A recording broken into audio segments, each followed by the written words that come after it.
السلام عليكم ورحمة الله وبركاته، حبايبي في كل مكان. ازيكم عاملين ايه؟ النهارده جايبه لكم فيديو محشي ورق العنب. طبعا عارفين الجو الشتا، واحلى حاجه في الجو الشتا ده المحاشي بصراحه. واحلى المحاشي هو محشي ورق العنب. من الاكلات الجميله جدا جدا جدا.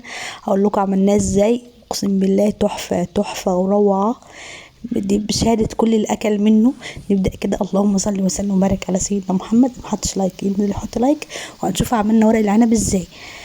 أول حاجة عملناها بصلتين دول حطيناهم على النار مع معلقتين زيت ومعلقتين سمنة في طاسة كده نضيفة. حطينا فيها معلقتين سمنة ومعلقتين زيت، وحطينا بصلتين مبشورين.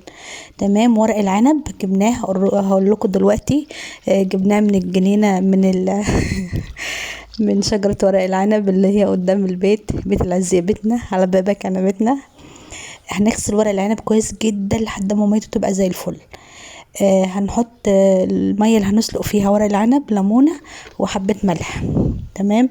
البصلة خدت لون الذهبي الجميل معانا ده اهو. هنفضل نقلب في البصل لحد ما ياخد معانا اللون ده. دي طريقة ورق العنب، بصراحة طريقة جميلة جدا جدا، اقسم بالله ورق العنب طلع تحفة تحفة يعني. اتنسف نسف يعني بصراحة. لما بصوا هننزل بقى هنا بالطماطم. الطماطم انا كنت ضربتها في الكبة، بس ما صفتهاش، يعني حطيتها زي ما هي من غير ما اصفيها.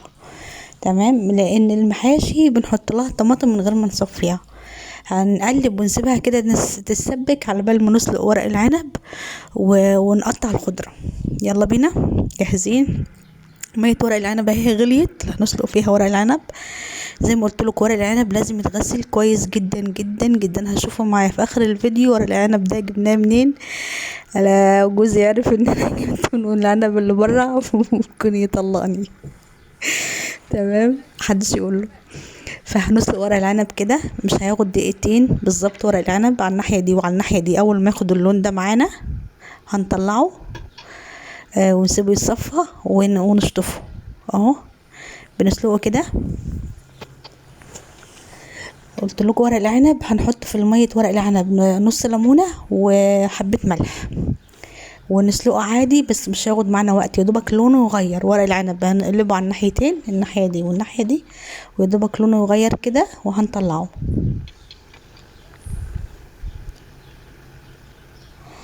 نصلي على الرسول عليه الصلاه والسلام.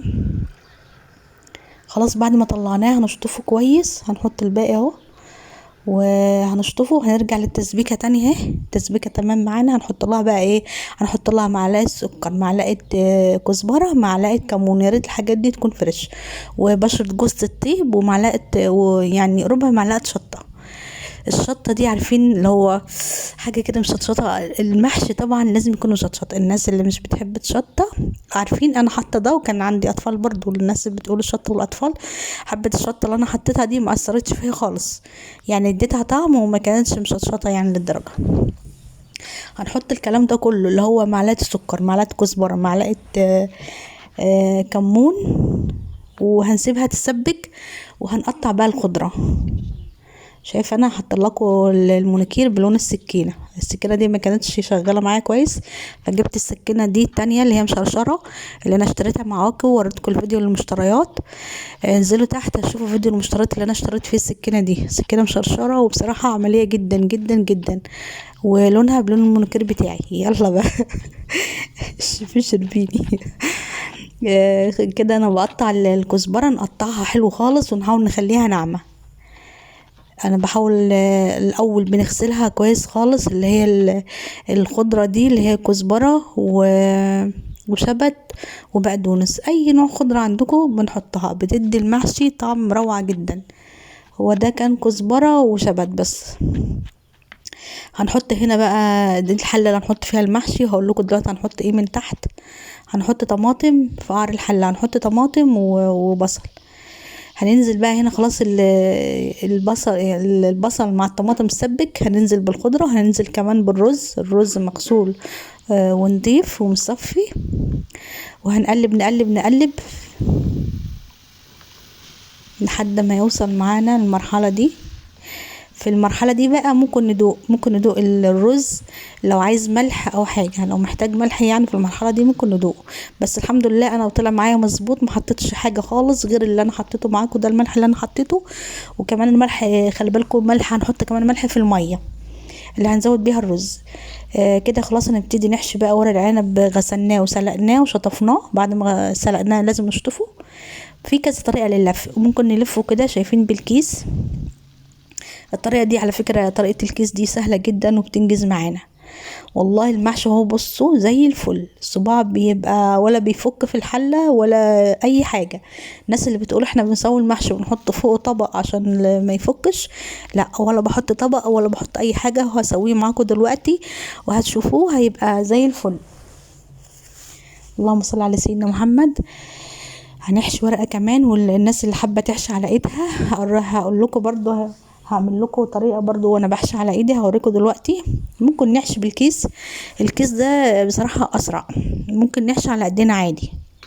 ونحط ورق العنب. بصراحة كانت ورقة كبيرة كانت تعمل 3 صوابع، لو ورقة صغيرة هتعمل صباع واحد بس. اهو شايفين ما شاء الله زي الفل، ولا فك معانا في الحلة ولا اي حاجة. طريقة حشو ورق العنب اهي. في حتة كده من فوق لازم نشيلها، دي في حتة عصاية كده في ورق العنب لازم دي نشيلها، تخلص منها. تمام. قلت لكم في ورق العنب ليه عدلة وليه قلبة، يعني ليه ظهر وليه وش. احنا بنحط الرز على ناحية الظهر علشان في الاخر يدينا الشكل ده، يدينا يبقى على الوش يعني. فهمتوا؟ اكيد فاهمين.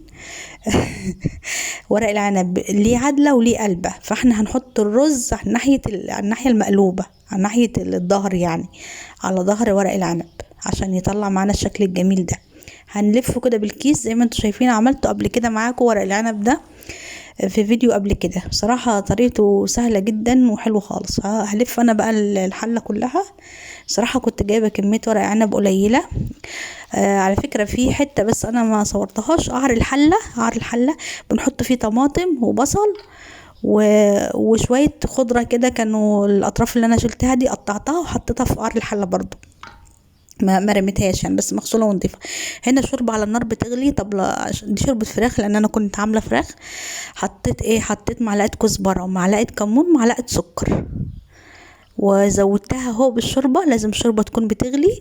لو ما فيش شوربه هنحط ميه عادي، بس لازم ميه تكون بتغلي. هندوب الحاجات دي، هندوب السكر والكزبره والكمون، وهنزود بيها المحشي ورق العنب، وهنحط ليمون كمان زي ما انتم شايفين كده.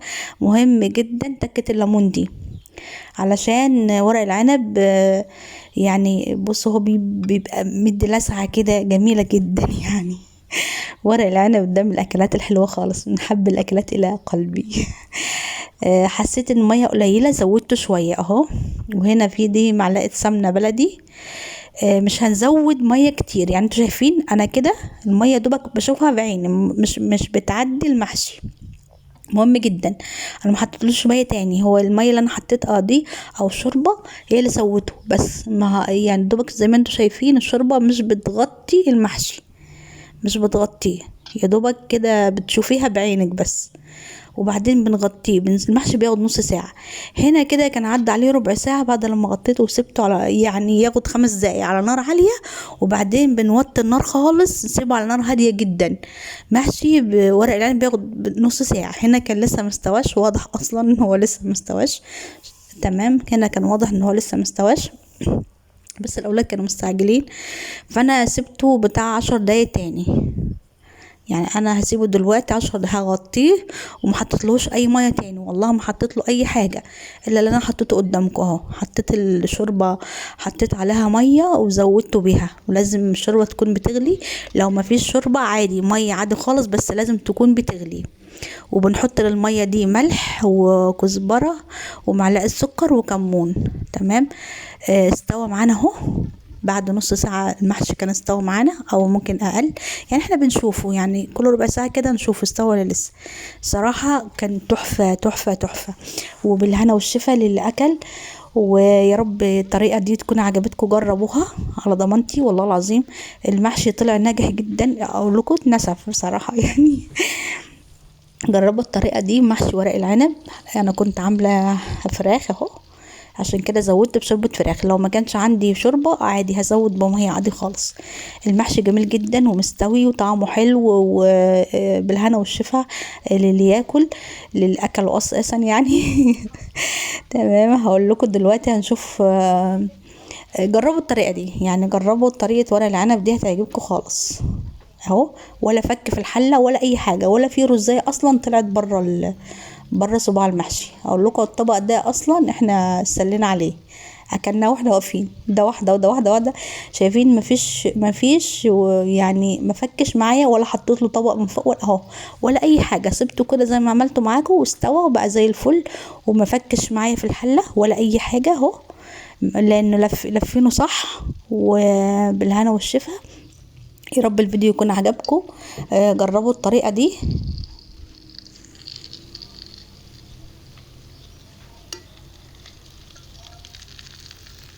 ان شاء الله باذن الله الفيديو يكون عجبكم. لما تجربوا الطريقة دي اكتبوا لي برضو، اللي عمل المحشي بالطريقة دي يعني اكتبوا لي في التعليقات.